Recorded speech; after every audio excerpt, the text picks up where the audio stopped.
can't feed it to meat consumption, Also put it in but they milk. can feed it to a dairy cow. That's legal. That's perfectly legal. And so anything that was in your septic tank, you imagine everything that went down your drain, all your cleaning supplies, over the years, all that stuff is in there, could be in your milk. You know, obviously not in high amounts, but there's probably trace amounts of all that stuff in your milk now, because they pumped your septic tank, dumped it on a field, raised corn in it, fed the corn to a dairy cow. So when you You know. stop eating all the grains, where are you getting most of your fiber from?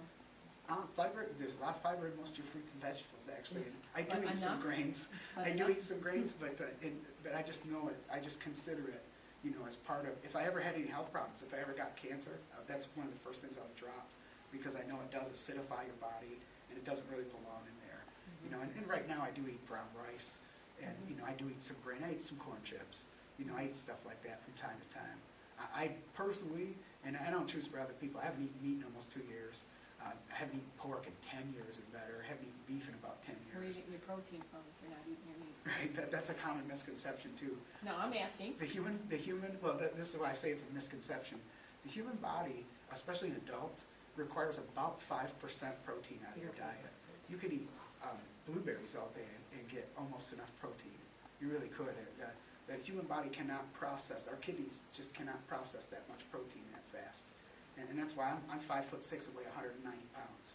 You know, they say, I've heard people tell me, oh, you're going to eat that vegan diet, you're going to waste away. No, I don't. I'm consistently heavy. You know, I've never been eating, I eat pretty consistently vegan diet. I eat some eggs occasionally. I eat seafood once in a great while, but I have not eaten, you know, meat, pork, beef, chicken, turkey, none of that in years. Yeah, I know somebody who actually was on the Atkins diet, and not only has since, I mean, many years later, ended up with a kidney transplant. Yeah. It's, too much protein is really tough on your kidneys. Mm-hmm. And he may have been predisposed to a weak kidney in the first place, but he didn't just do the diet and then get a kidney transplant. That's not what I'm saying. But he started having kidney problems immediately after. Yeah, and part of that's blood type. If you're type O, it's going to take a lot longer for that to happen because your stomach acid is so much more concentrated. You break down a lot more of that meat, but the human body does not make uricase. That's my biggest argument for meat. I'm what they call a biological vegan. A lot of people are karmatic vegans. They don't eat animals because of the animal cruelty thing. And you know, I'm not against that. I don't believe in animal cruelty. Obviously, I'm not advocating that by any means. But my reasoning is human biological reasons. The human body does not make uricase. This is why we get gout. This is why we get kidney calcification. All this stuff goes on in our body when we consume all this meat, because uric acid builds up in your body. You do not make an enzyme to break it down. Every omnivore and every carnivore on the planet makes this enzyme. Raccoons have small amounts of it. They have it. They can break down uric acid over time. And that's why they can naturally eat meat that's raw, too. Like if you were meant to eat meat, you would relish the idea of grabbing that chicken and picking it up and taking a bite out of it while it's still alive. And the idea is repulsive to most of us because instinctively it should be. That's toxic to you. It could be your body can't break that down. It could be full of parasites and things that, you know, and that not really said, you know, same can't really be true so much with vegetables and fruit as often. You know, it happens, but it's pretty rare that those things are going to be that toxic to you in their natural state. And you know, think of sites of food that you've seen before that are repulsive, and it's very rarely is it fruits and vegetables. Even when your stomach is really stuffed and full, if you look at a big pile of fruits and vegetables, it doesn't bother you. Like if you're really stuffed full and you saw a big stuffed pig with the apple in its mouth, you'd probably go, ugh, because it's just not part of our dietetic character. Plus from breast milk. Oh yeah, human breast milk is about 7% protein, and babies grow, you know, exponentially in the time before they grow their teeth. So that's you know, that much more proof that the human body doesn't need all that protein. It's actually a hindrance. It actually becomes a problem when you eat too much protein.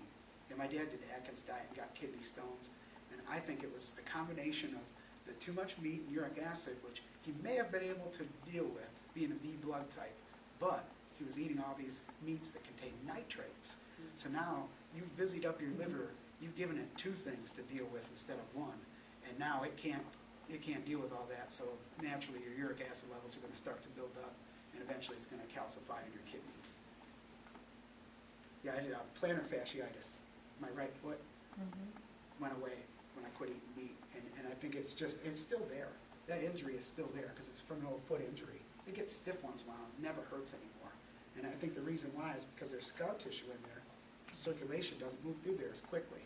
So if uric acid's going to stick and build up in somewhere, it's going to find a place where you've had an old injury, someplace where the blood doesn't circulate as fast as it used to. It's going to start to build up in there and get stuck and cause problems. And I'm almost certain that that's where my plantar fasciitis was from. And when I could eat meat, it all went away. Part of that's heritage too. I got a friend that's Scandinavian and type O blood. He eats meat and potatoes all the time. He's the same age as me, has no health problems. He's very svelte, very slender. You know, he has no issues when it comes to that. And I've even messed with him before. I handed him a pH strip thinking he was going to be acidic, and he's not. So that I think is a combination of heritage and blood type that allows him to be able to do that. I'm quarter Japanese, quarter Native American, and then other half Caucasian, and I'm AB positive blood type. So all these factors kind of push me towards the vegetarianism. And I advocate it for everyone that has health problems. If you don't have any health problems or eat meat all the time, more power to you. You can do that. You know, you can get away with that. But if I would say anybody with any kind of health problems needs to consider that. Even diabetes, they've proven that they've given people big doses of uricase, which is the enzyme that allows you to break down uric acid. They take uricase out, I think they took it out of a chimpanzee actually, and they started injecting it into all these diabetics. Well, their diabetes went away, and a lot of them were type 2 diabetics recovered completely from it. Now, a couple years later, they would get it back again. But that's what I think the reason why is they were eating meat. They were building all that uric acid again. And that uric acid was blocking the biological channel that made it possible for them to have blood sugar problems. Yeah, I just saw a study the other day that said if you eat red meat, even in small portions, every day, your risk for diabetes goes up 50 to 60%.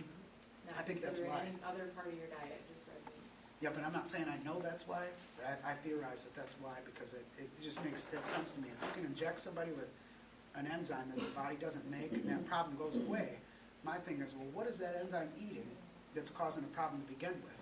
And that's something they can avoid. You can avoid uric acid. The only plant sources of uric acid that I know of are grapefruit and asparagus.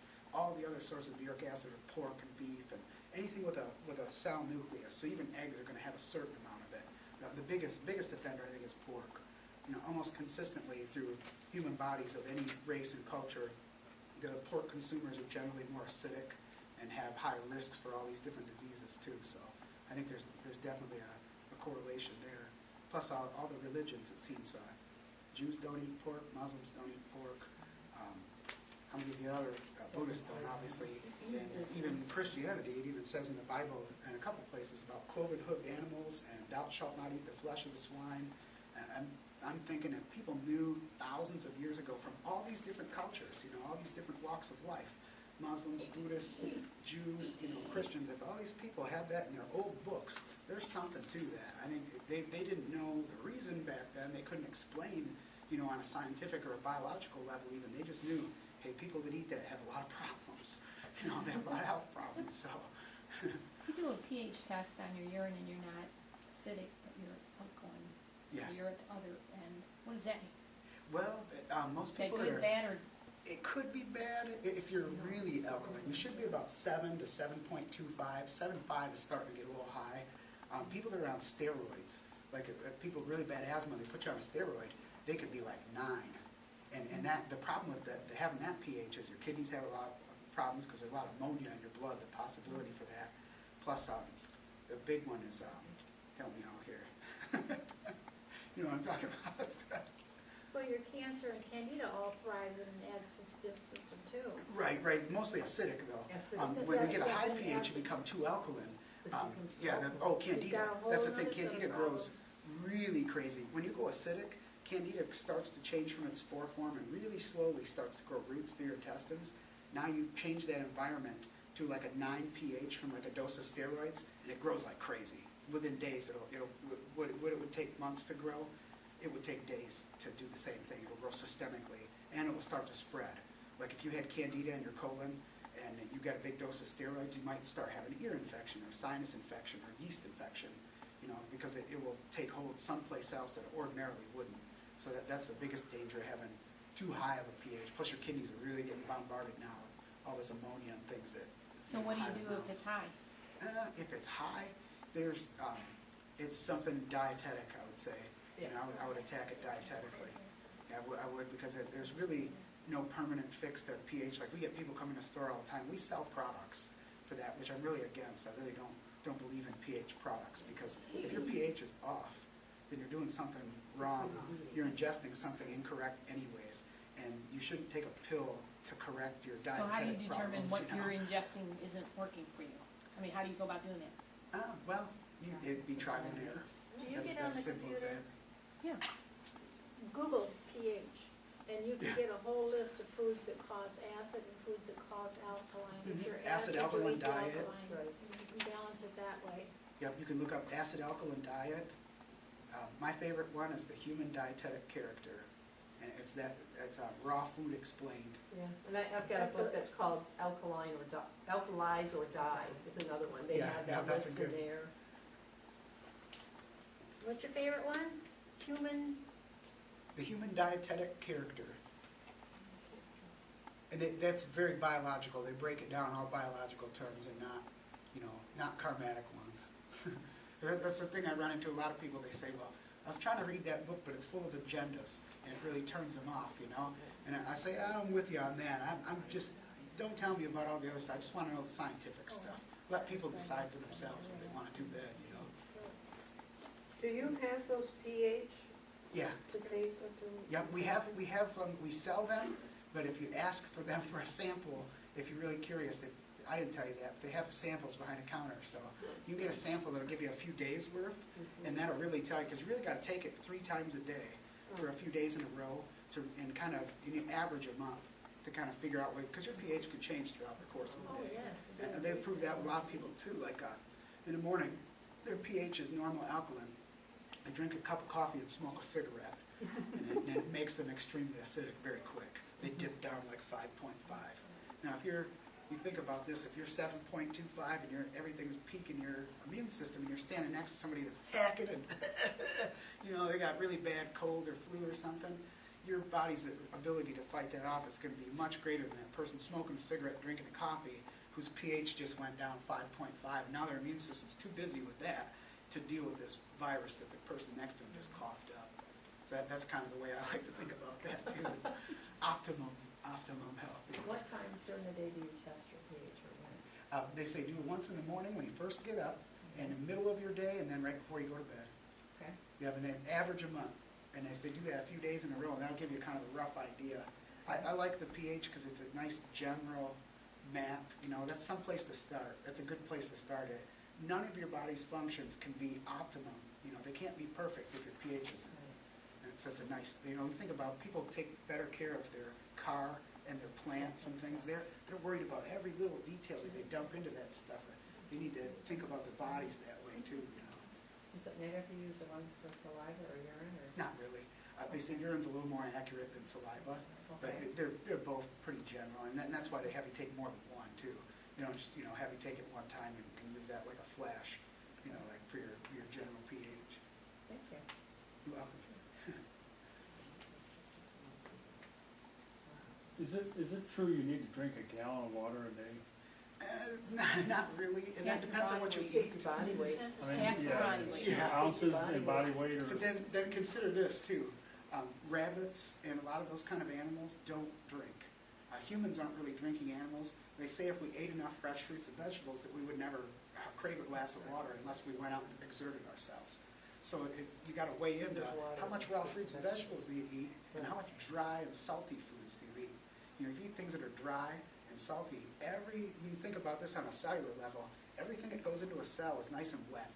It's been broken down, and it's in a liquefied form. It's not dry. There's little particles of bread floating around in your bloodstream going into a cell. So everything has to be liquefied. So if it already is wet like a fruit and vegetable, then it's already 3/4 of the way there. And everything else you put in your body that's dry or salty, now your body has to adjust that water level before it can break that down and use it, even if it's just in your intestinal tract. So the amount of water you drink is directly proportionate to the amount of dry and salty foods you put in your body, as opposed to the amount of wet foods that already have all their proper alkalins and salts in them. Like people are constantly, they eat